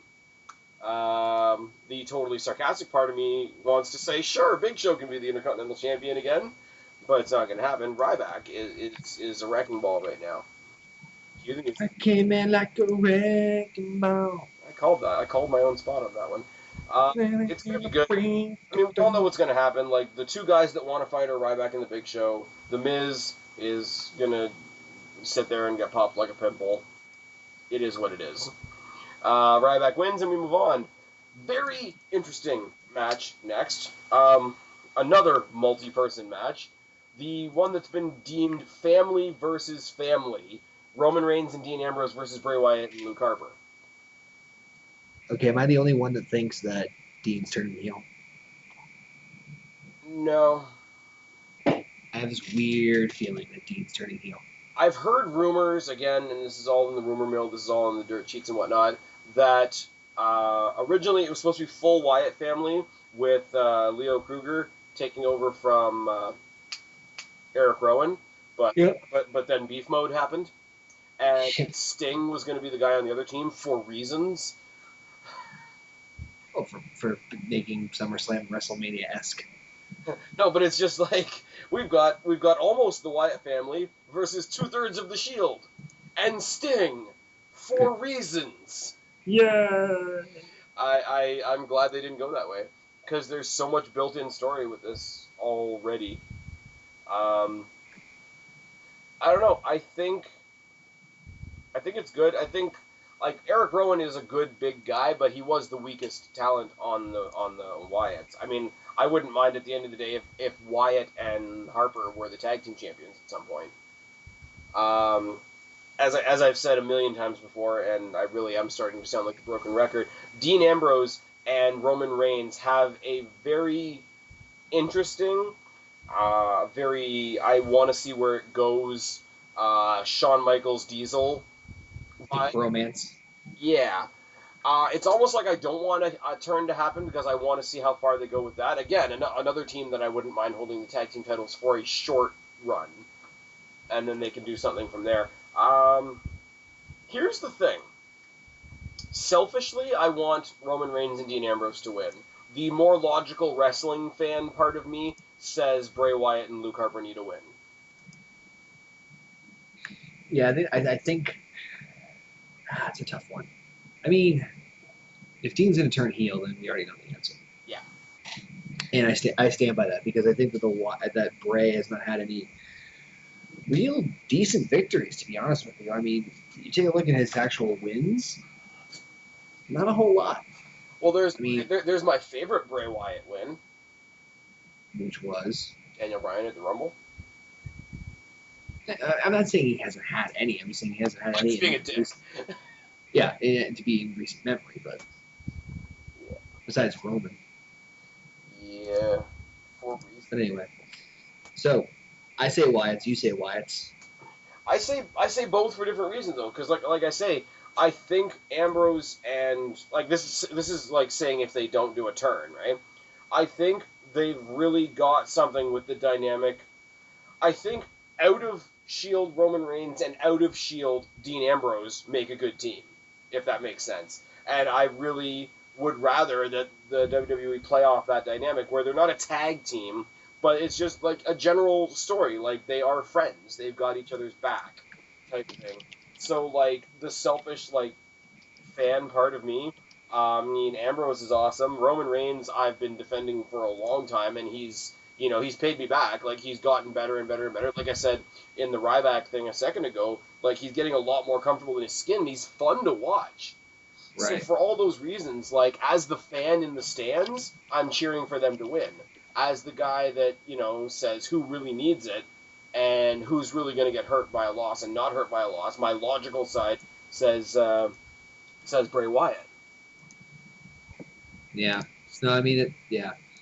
I really don't hope there's a turn, because if there's a turn, then it means Bray Wyatt and Luke Harper really beat Roman Reigns 3-on-1, and that doesn't help them look strong at all.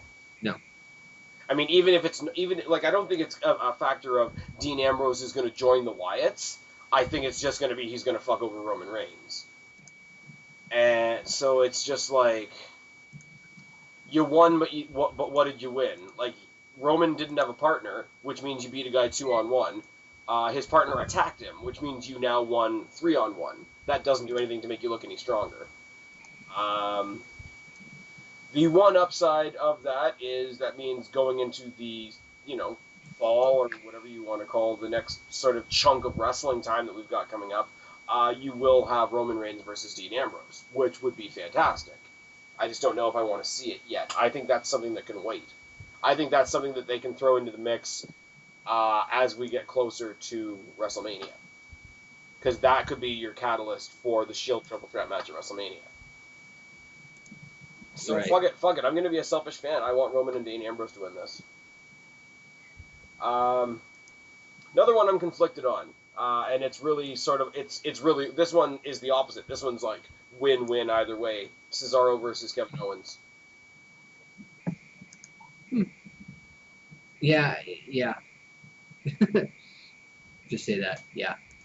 It's one of those, like, there's nothing really on the line, which makes it really easy to be a fan and just be like, I'm a fan of the match.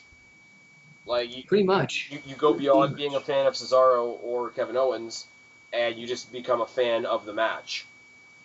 I think this is really like, this is one of the matches they've sort of stuck in at the last minute. And, like, we saw it building, but it was, like, officially announced just, I think, the end of last week. Mm-hmm. And I think this honestly has the potential to be one of the sleeper best matches of the night. Oh, hands down. Not much else to say on that one. I had another point to make, and I can't remember what the fuck it was. Who you got? It's 1 in the morning. I just posted a picture of Juan Cena, so, hey. Oh, jeez. Who you got if somebody's got a gun to your head? Oh, Cesaro. Okay, let's do this though. Because who did you say was going to win at Takeover? That's my point. Yeah, because I think Owens is going to walk out as champion. So Owens walks into SummerSlam as the NXT champion? Yes. Okay, but does that mean because this is their first pay-per-view meeting, does that mean going forward we have Owens versus Cesaro for the NXT title? I wouldn't mind that. I wouldn't mind it either, but like Owens is now on the main roster and Cesaro is a main roster guy. You might get a lot of backlash from the crowd doing that. I wouldn't mind it, but I mean, like if Cena had dropped the U.S. title before now, we could have these guys easily feuding over the U.S. title. True. Yeah, that's a toughie. But if my aunt had nuts, she'd be my uncle. So I gotta go Owens on this one. I'm splitting hairs on this one, so it's literally because if Owens, I gotta make the Sasha argument again. If Kevin Owens is your NXT champion, basically means you've made Kevin Owens the hood ornament of NXT. So if he's going to be there as the NXT champion versus Cesaro, who doesn't hold any gold, Yeah, I know it's a tough call. I think he has to lose both or win both. Because if he's the NXT champion, you got to believe they want him as a representative of NXT, looking strong on this huge stage. Right. I see what you're saying. Yeah. Okay. Yeah. I don't know. I got Kevin Owens just by a hair, only because a loss isn't going to hurt Cesaro at all. I got something for you. Just think how different the tag division would be right now if one of the Usos and Tyson Kidd weren't hurt. Ooh. The other Uso is doing SmackDown commentary now. Really? And has been for several. Okay, you don't watch SmackDown. I watch it for the fights on Wednesday night. But yeah, all through the summer, I don't know, somebody else has been off or something or other. Yeah, whatever Uso it is that isn't injured has been like not a guest commentator, not like it's a tag team match, so I'll lend my 2 cents. Like he's been a commentator on SmackDown, and it's not horrible. Like when they first announced it, I was like, what the hell? But it's not bad. It gets awkward when there's a Naomi match. Yeah. Obviously. There's a little bit of like slight reference to family when Roman Reigns is in the ring, but it's not overly done. It's just, it is what it is. But when there's a Naomi match, the commentary gets a little bit awkward. Right. But yeah, if one of the Usos wasn't injured and if Tyson Kidd wasn't, recovering, the tag team title division would be entirely different. But that being said, I don't think Cesaro would be getting the singles push he's getting right now. So 6-1, right? There you go. Here's the clusterfuck that's got everybody scratching their heads. John Cena versus Seth Rollins for the WWE World Heavyweight Championship and the United States Championship. I don't think this is a clusterfuck. I know exactly what's going to happen in this one. You think Cena's winning flat out? No. No? I'll just say this. I think Cena is going to win the match. However, I do not think he will walk out of SummerSlam the WWE World Heavyweight Champion. So there's going to be fuckery? Kinda. Cash in? Cash in. Here is I don't know what's going to happen. I know the one outcome that would make the YWC implode. And I don't mean Cena winning. Nobody likes Sheamus as the Money in the Bank holder, yeah? I do. Okay. No, I mean on the grand scheme, like the general... Yeah, I don't think they care much. Yeah, but indifference is almost worse than hating it, right? Touche. So here's something that would really piss off everybody. So Sheamus pulls a Seth Rollins at WrestleMania, except he doesn't wait till the end. He inserts himself in the match as the match is starting. It becomes a triple threat match. Sheamus, because a triple threat match has no disqualifications, weapon, chair shot, whatever, Sheamus walks out with both belts. Friggin' Rollins and Cena are left holding themselves. Huh. That's if you want to piss off everybody. Because there's friggin' Seth Rollins' title reign out the window. There's John Cena's United States Open Challenge out the window and useless. And who wants to see Sheamus as champion? I like Sheamus the way he is now. Don't get me wrong. New heel, as Kristen dubbed him, Chicken Pirate Sheamus. I like it. I think it's fucking... Chicken pirate. I think it's great. Well, to be fair, Kristen's still carrying a torch against Sheamus for snubbing Johnny Thunder at a wrestling event. So, be that as it may, I like Sheamus the way he is now. Don't get me wrong. I don't want to see him with a championship. When you've got guys in the mix, like Cena, I will give him the credit, like Roman, like Ambrose, like Owens. Here's the thing, though. And I'll tell you one of the other reasons why. Raw's ratings have dipped. And I think that what they were thinking of doing was Rollins was going to lose the title anyway. And instead, what they've decided to do was, with Sheamus cashing in, you take the belt off Rollins. Cena gets number 16, which will set the IWC ablaze. Yeah. Then Sheamus will be the heel champion that Cena has a gripe against and has every reason to chase after the title again. Okay, but I get that, and you've hit all your logical points, and you have. I'll take that 100%. WWE is not going to make money with Sheamus versus John Cena as the main event. I agree. I don't think they're trying to make money off pay-per-views. I think they're trying to increase ratings for Raw. There's a difference. I don't think people are going to tune into Raw to watch Cena versus Sheamus. That's just me. I could be completely wrong. To my listening audience, please put... No. And I'm not saying that they're right. I'm saying is that's what their mindset is. That's a disastrous idea. Because they're going back to the Cena fountain. Anytime that the ratings dip, they go back to the Cena fountain. They are, but what they don't understand is they want Cena to be popular no matter what. Yeah, and they're learning that the hard way. No, they want Cena to be popular no matter what, but what they don't get, or what they don't get if they do what you're suggesting, is what's making Cena popular and what's making people give Cena a chance is this U.S. title run that he's got. He's not going to put on the matches that he put on with Owens and Neville and Zayn and Ambrose and even Kane with Sheamus. Like, he's just not. And my problem with that as well is you've still got the problem that you have right now, is you still have U.S. title versus world title, where U.S. title and world title should be two separate stories, should be occupying at least 4 people, if not more. Right. It's a mess. It really, really is. Because John Cena right now with the world title doesn't do anything for me. Seth Rollins as the U.S. champion makes John Cena's U.S. title open challenge thing that he was doing pointless.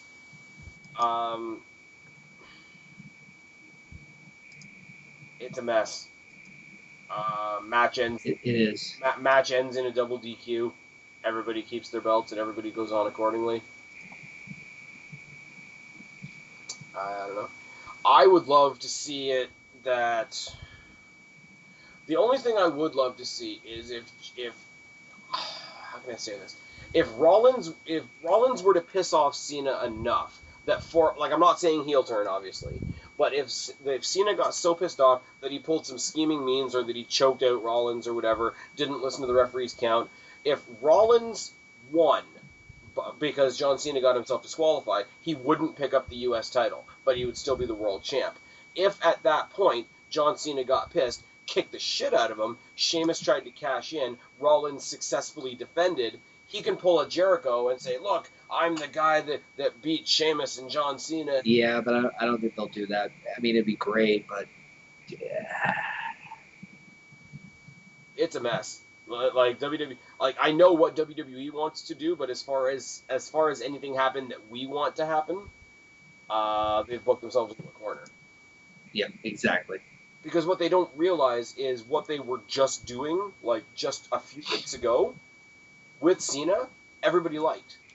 Yep. Like, you didn't push him. You want us to like him. You pulled him back. We do like him. Leave it alone.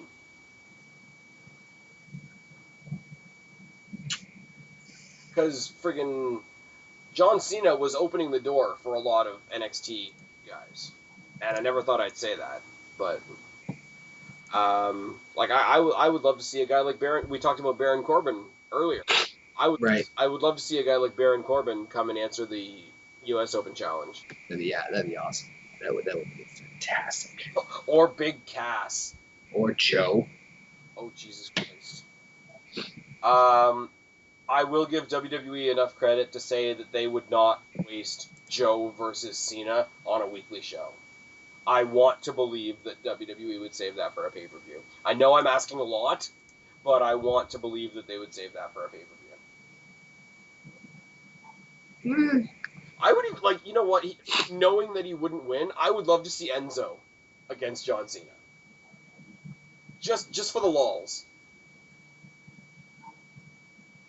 Yeah, okay, fair enough. I would love to see Sami Zayn have a match with Cena while he's not injured. Ooh. Burn. Ooh, no. Ooh. John Cena versus Finn Balor.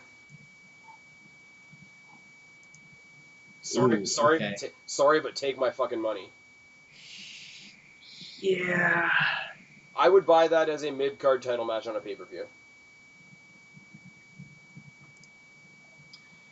Anyways, I'm speechless. I don't care how, I don't care why, I don't care what the screwy finish is, I don't care what the schmaz is. I want both these guys going home with their respective titles at the end of this match. If you got to do a bullshit double disqualification, somebody gets counted out, Rollins fucked off. There's no good way to end this match, really. Speaking of good way to end this match, how about the main event? How about Undertaker versus Brock Lesnar? This is the other thing too. John Cena tying Ric Flair's record is not going to happen in a semi-main event match. That's the thing that'll make me think, right? Because I have to think that either when he meets it or when he beats it, Ric Flair's going to be involved somehow. That's the other thing too. Triple H is, after the promo that John Cena cut on Raw, where he brings up all the "I'm going to beat your mentor's record" and "Roddy Raw by beating your protege." Triple H is getting involved in this match. Yeah, that's obviously that was like a knock, and so it'll be interesting to see how that comes back full. Last question before we move off the title match: does Kane get involved in this match or the next one? Neither. Really? I don't think neither Brock nor Taker is going to be around after SummerSlam. Yeah. So it would make no point unless you thrusted Kane into some amazing storyline immediately after. I was thinking about this one for a while, and this one's probably the toughest to call out of them all. What, Taker or Brock? Yeah. Here's my thing. When I said earlier, sometimes you need to just let things be. I almost, and it kind of defeats the purpose of doing a preview video, I almost don't want to analyze this match. Yeah, I hear you. I just, you know what I mean? I want to enjoy it. Yeah. I just want to let it be, because honestly, there's a lot of matches we've talked about so far where it's like I really don't know who's going to win. This one, I honestly don't care. If Lesnar loses, it's not going to hurt him. If Taker loses, okay, we're probably not going to see him again until WrestleMania. It doesn't hurt him. Every other match we've talked about on the card, at least part of our decision, or at least part of our thought process as to why this should happen or this should happen or this should happen, ties into what's next. Both of these guys are part-timers. They leave, they come back, they drop in, we get the idea of who they're going to fight next, and we go in the span of like 2 weeks. So you don't really need to. Like, that is the plus of the part-timers, of having two part-timers go at it. This is the plus of why I want to see Triple H versus The Rock at WrestleMania. One more time. The guys that have been fighting since 97. Yep. Because it doesn't matter, because Triple H is going to go back in the authority role and Rock's going to go back to Hollywood. So you don't have to worry about what's next. Remember CM Punk, in his interview with Colt Cabana, always said, I'm losing to all these part-timers, and then I have to worry about what's next. Well, this is the perfect situation where you don't. If Brock Lesnar loses, okay, he goes away for a bit and comes back and destroys somebody else. If Taker loses, he still comes back for WrestleMania, and we still get excited, and we still get the goosebumps when the lights go out and the gong hits. Like, I don't think it matters. My big thing is, and there are 2 points to this, and this is all I'm going to say about this particular match, is point number 1, I think this matchup will be immensely better than their match at Mania 30. Hands down. I think this matchup will be much better than their bout at WrestleMania 30. Having said that, I don't think it could be any worse. Like, um, Brock Lesnar versus Undertaker at WrestleMania is the most disappointing match I have seen since Brock Lesnar Goldberg. I'm just going to throw that one out there. But, so... Let's just pick that name back.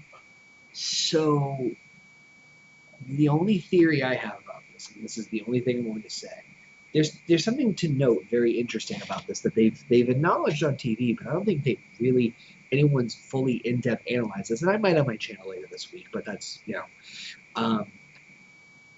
Taker's different. Taker's very different this time around. Yeah, he still does the creepy promos and all that stuff, but he's vindictive. And sure, he's done that when someone screwed him over, but really all that's been going on is everyone keeps reminding about how he beat the streak. I mean, well, that's kind of, why would Heyman said it best. Why wouldn't we brag about that? It's the greatest single. That's why Lesnar is almost the face. And the other thing it's the same as Jericho. Like I go back to when they created the example I brought up earlier with the unified title. If you beat, not even saying like how great they are in the ring, just think of the 2 names. If you beat The Rock and Austin in one night, why would you ever cut a promo without mentioning that? Right, and the other part of it too is the low blows. Yes, that's weird. Even for Taker. Match, you know what the thing is though with that, and first of all, it's not WrestleMania, so there's a completely different vibe to it. But everything Undertaker's done in the past, even when he was a bad guy, it was sort of like, I'm just marking my territory. This is my kingdom. Okay, people are starting to forget that. I got to come lay the hammer down. The boy's got to come back and sit on his throne. However you want to say it. It's about honor. It's about, some young guy trying to make a name for himself against the old lion. It's every cliche you could possibly imagine. It's Undertaker maintaining. If you get what I mean, right? Yes. This isn't that. This is the Undertaker is pissed the fuck off. Right, and it's so good because you can tell like that all that maintaining and all that establishing my legacy, rah, and take that as loosely or as widely as you like, is great, and it's always good. It means everything he does, everything he says, everything they do visually, and special effects and all that. Everything will have such rich meaning, and it's great. And as far as WWE creative goes, it's like they have a new toy to play with. The audio-visual guys, the special effects guys, they all can go to town and be kids again. It's great. For Mark Calloway, it's easy. All he has to do is go and show up and be what people have referred to before as WWE's conscience. It's great. It's wonderful. It's an old comfy shoe to put on, but it gets tired. I think what's rejuvenating Mark Calloway, the man behind The Undertaker, is he gets to go in there and not have to be honorable, not have to be defending his thing. He's stepping down from his throne, and he's putting his helmet back on, and he's getting back on his horse. Fuck you fucked me over, I'm gonna kick your ass. And I think that he hasn't been that different in so long. That's why he looks different. That's why he's presenting himself differently. That's why even his promos are different. It's fucking great. The idea of Taker being a heel is it's the Punk. It's the Punk thing. Because Punk, the more they tried to make him a bad guy, the more people still cheered him. Nobody's ever gonna boo The Undertaker.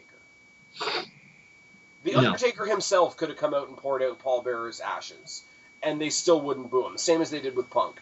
But it gives Brock Lesnar a chance to be like not quite babyface, but have it where Brock's kind of getting fucked. and where we don't feel bad for Brock, but we know where he's coming from. And we haven't had that understanding with Brock Lesnar for a while. Because Brock Lesnar, same as The Undertaker, has had a very singular, I want that, I'm going to take it. Okay, I don't like you, I'm just going to destroy you because I can. I am Brock Lesnar. But, Brock Lesnar's never, up until WrestleMania, like Seth Rollins being the other example, when was the last time Brock Lesnar got fucked over? Big Show. Oh, when Heyman managed Big Show instead of him? Yep. That's a long-ass time ago, though. Yeah. And I think, because it's not quite a double turn, because you're never going to have a fully heel Undertaker. Yeah, no. And you're never going to have a fully face Brock Lesnar. So my only, I guess, my only guess, and the only reason I'm saying this is because of the logic behind it is, and this is a stretch. I'll be the first to admit that this theory is a stretch. My money is on, and it's not for many good reasons, but it's only for one good reason. My money's on Brock in this one. Really? You want to maintain the fact that Undertaker's never beat Brock? That's not it. It's the fact of, and this is going to sound bad because of an Undertaker mark, we don't know what Taker's future is right now. Sure, he came back from Mania at 31, which a lot of us were honestly surprised at. Well, And a lot of us were, not as much as Sting, but a lot of us were clamoring as soon as Bray Wyatt became a thing to see Bray Wyatt versus the Undertaker. Yeah. And we still don't know what his future is. He could hang it up. Presumably, we don't know. Any match at this point in Taker's career could be his last, including the Sundays at SummerSlam. Having said that, we know that Brock is going to be around for another couple of years. And honestly, if you have that rare opportunity where once again, Undertaker has the ability to once again make Brock into a beast in terms of putting him over. Not that he needs to at this point, but the opportunity is always there. Knowing that Brock's going to be around for like a year and a half or whatever it is, and considering the Taker is more or less on his way out, I would give the victory to Brock. Because I think if he beat Taker again, he's over for life. It's that whole element of it wasn't a fluke. Well, I mean, his victory at WrestleMania 30 is still going to stand down as the greatest, but I think the rematch, unless they have any one single victory on its own can be seen as a fluke. This is the to a degree. This is the confirmation match. Right. Is what you're saying. Yes. And it's not, I will admit, it is not much of a leg to stand on. No, it's a valid point. I don't want to think about the logic behind it very much because I don't want it. Like, my answer for this, if you ask me for what's going to happen in this match, I don't know. I don't want to know. Right. That's how I'm going. I'm going into this as everybody shut up. Lesnar versus Undertaker is a thing. Let it be a thing. Because that's kind of like our thing. Yeah. But no, it's just, and I don't say this very often because I love being a part of this community, as we've talked about before. There are certain times where just shut up and watch the match. Yep. You know what I mean? Yep. You have to, I haven't done a Raw review the past 2 weeks. Most people have noticed, and it might be something I rethink after SummerSlam, because do you know how much better it is when I'm not pausing, fast forwarding, oh, I missed this, oh, I missed that. I need to take notes because I do things the way I do them, and I have to, consciously create a thought, and I have to express it, as soon as Raw's over to get my video out and rah. You lose something there, and there's certain matches that you don't want to lose that with. And I will say the same thing. If I get the match I want at WrestleMania, Triple H versus The Rock one more time, I will treat it the same way. I don't want to know. I don't know who would win. I don't want to know who would win. I don't care who wins. I just want to see the match. There you go. But that being said, I want to pick your brain for a second. Okay. let's pretend this match isn't happening. You've got Okay. the book for WrestleMania. Who does Lesnar face? Who does Taker face?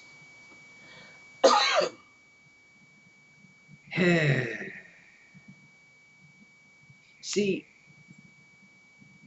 32. Yeah, the one coming up in Texas.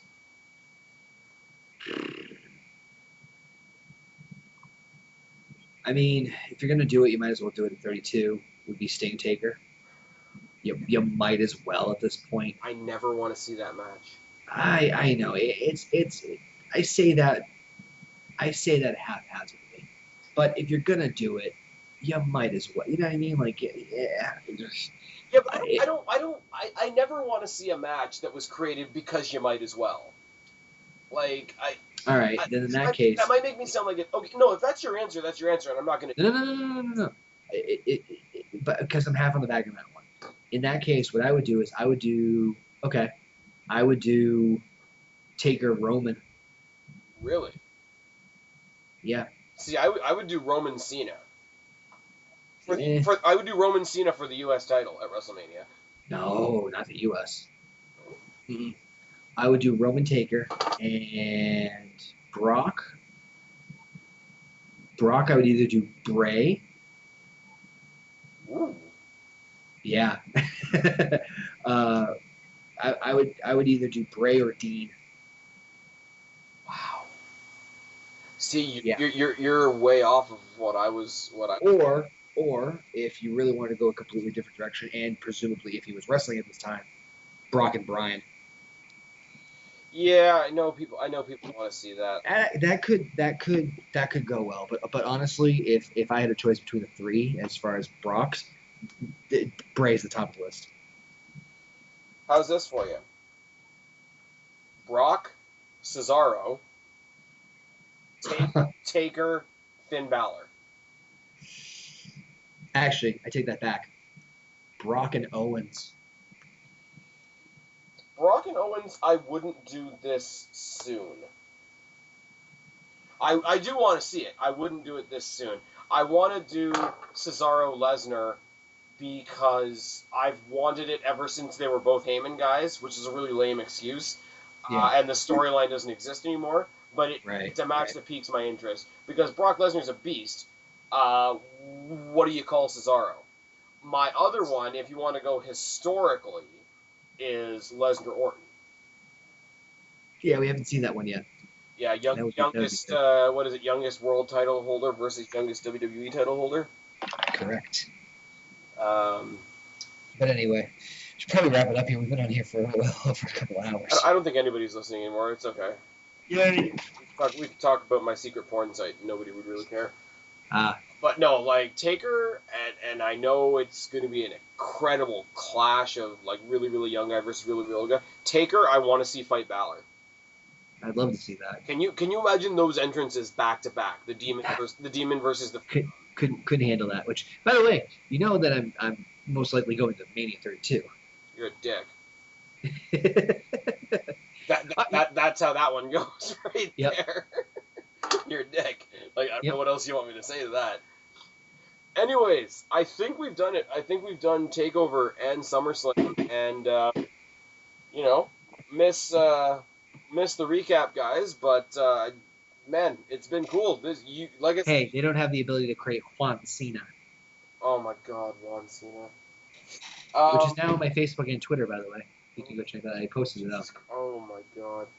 So to Kristen and Guapo and Suave, I hope to see you guys next month. Connor, I hope you'll come back as well. Thanks for coming along with me on this. I know a doubleheader was a lot to take in. We had to take a break in the middle. In case anybody's been living under the rock, let them know where they can find you. You can follow me on Twitter at OKFabe, at Facebook.com/OKFabe is back. My YouTube channel has recently changed, so I don't have a custom URL. It's no longer at the OKFabe forever. If you want to subscribe to me, the best way to do so, I'm sure Spaz will be a pal and link my channel down in the description. But also just go to my Twitter at OKFabe and look in the bio, and that's where you will find my YouTube channel. There you go. Anything else to add, buddy? Nope. All hail Juan Cena. Oh my dear Jesus, this is a clusterfuck. Hey, it could have been worse. I could have kept some of the original ones I was working on. So I got to do something here, and it's not a dig at anybody, especially my buddy Guapo, but I got to do it. The one, the only, the original.